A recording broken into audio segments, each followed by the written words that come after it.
Your relationship with food is just the same as your relationship with a person. So let's think about it.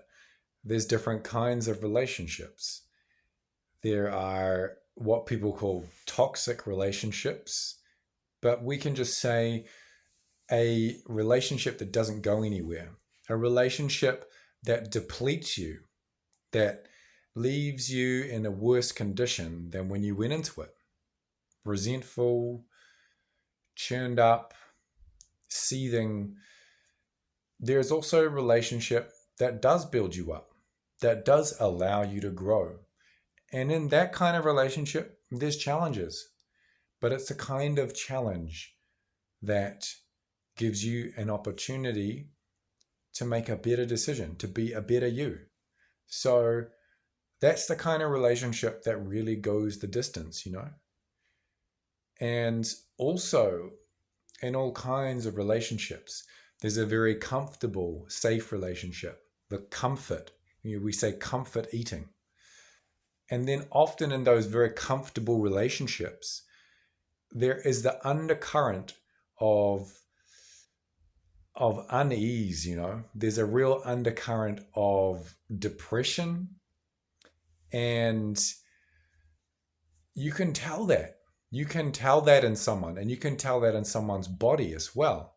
When they're like, yeah, great, I'm happy, all good, but there's something not quite right, or something a little switched off. And we can tell in what our body looks like. Does it look like it's decaying? Does it look like it's bloated in places? And that's the result of that relationship. Just like if I'm fighting with my partner all the time, you'll see that in me as well. And I might have an angry outburst, and I might just be kind of ticked off all the time because I'm not growing in that relationship. I'm staying stagnant. So this is a really useful way to look at food, because it allows you to know that this is not a fixed relationship. It is a journey of growth, of empowerment, of refinement. And it doesn't happen overnight. And I think that that's a big failing of people with a kind of diet mindset. They're like, I'm going to eat healthy from now on. And of course, it just collapses within 2 or 3 weeks, because those old habits there are still strong, and the kind of inner emotional work hasn't been done. Because if you want a better relationship with your husband or wife or your lover, or even your friends, your good friends, we have to talk about these things. We have to say how we're feeling.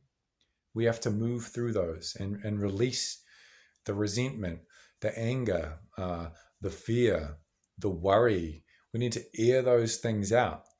And just like you may be angry or resentful or even afraid of someone, we can be afraid to change how we eat, and we can be scared of going into something new.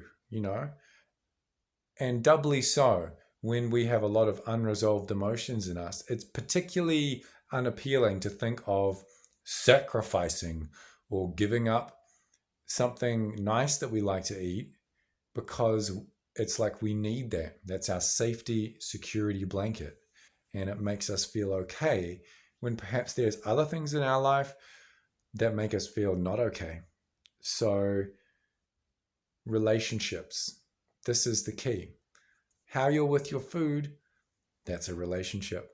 Just like the relationship with your partner or with yourself, which is probably the most important relationship. So, how are you relating to yourself?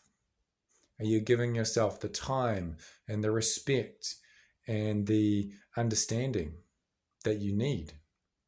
Or are you just staying distracted and busy all of the time and never really sending your attention inwards to be with yourself? Just the same with food. It needs time. It needs attention. It needs love. Because when we give a bit of space and time and love to our food, we can make something really delicious, really beautiful, and something really nourishing. It's that time to be researching, well, what is healthy food and what's healthy food for me? What works for my body? I'm going to listen to myself and my body rather than just going off what someone else has told me. And I'm going to take the time to try things and experiment with things and see what happens and see what my body says. So what I'm really getting at here is just a real deepening of awareness with yourself and extending that to the food. This is the way forward to a healthier life.